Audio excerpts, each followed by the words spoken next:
How to pay quarterly taxes in TurboTax. So first you want to head to the website and sign in to your account.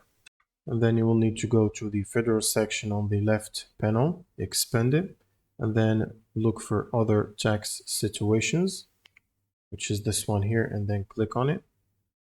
And then you would need to expand other tax forms. And from here, you want to look for Form W4 and estimated taxes, and then click on Start or Edit/Revisit.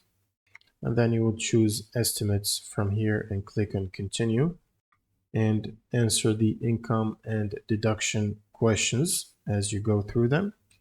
Now TurboTax will create Form 1040-ES vouchers for you.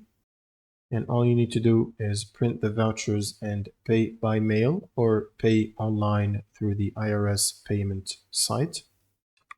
So TurboTax will handle calculating quarterly estimated payments for you and preparing the 1040-ES vouchers.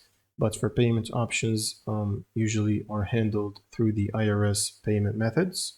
And that's pretty much it for this video. If you have any questions, leave them in the comments below, and see you on the next one.